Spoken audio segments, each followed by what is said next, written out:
socialism always ends up with tyranny because it doesn't accept humans as humans, because if it accepted humans as humans, it would also have to follow that logic to realize socialism doesn't work. Socialism doesn't work because humans are humans. She was asked, Ocasio-Cortez was asked if she would condemn Maduro in Venezuela. She is more afraid of Donald Trump than she is of Maduro, who's got his people roasting cats over trash fires. What are your thoughts on the Venezuelan crisis that's happening right now, and if you would denounce the Maduro regime? Yeah, so I think that this is absolutely a complex issue. I think it's important that that we approach this very carefully. One, I'm myself, just like anyone else, who is absolutely concerned with the humanitarian crisis that's happening.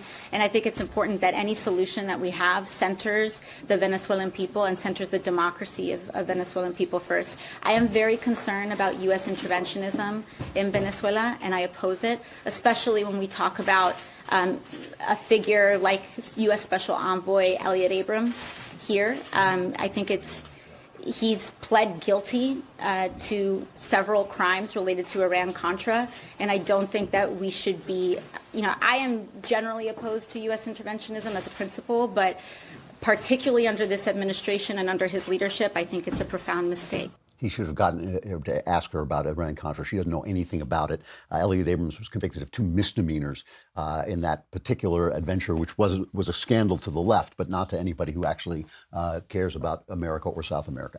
But anyway, the other thing that happens to socialism is it becomes corrupt. Why does it become corrupt? It becomes corrupt because once you separate yourself from the people, once you think that you are the good puppeteer who's moving the puppets around, moving the chess pieces around, then you're basically exempt from the laws of decency. If you take a little on the side, that's fine. It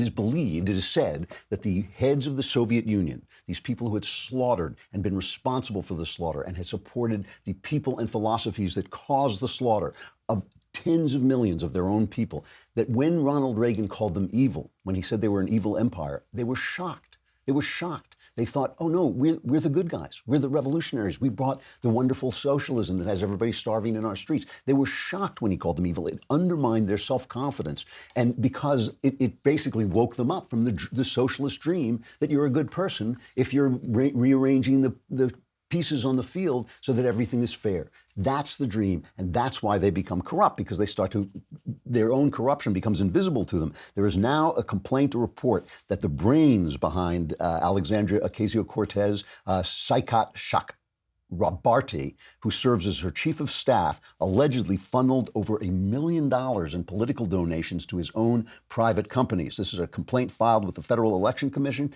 Chakrabarti's companies appear to have been set up for the sole purpose of obscuring how the political donations were used, says the Washington Examiner. The arrangement skirted reporting requirements and may have violated the $5,000 limit on contributions from federal PACs to candidates, according to the complaint filed by the National Legal and Policy Center, a government watchdog group. That could send the guy to prison, and I really wonder, was AOC too stupid to know that was happening, or did she know it was happening and bears some responsibility as well?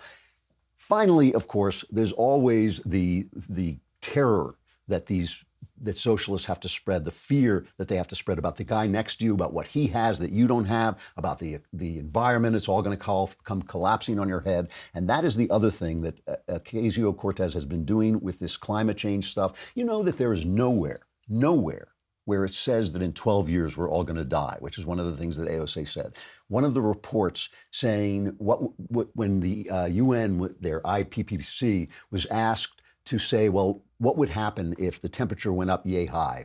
How would we do? What would the results be? They said, well, we only have 12 years to stop that from happening, and there would be very serious results. That's what it said. But the idea that we're all going to die in 12 years, which she has put forward and has said, this Green New Deal, which would destroy our economy, destroy our lives, destroy our freedom, destroy our country, that is necessary to keep the sky from falling in, comes along with this death love that the Democrats have been fostering through abortion and now telling people not to have children anymore. And that's becoming a movement.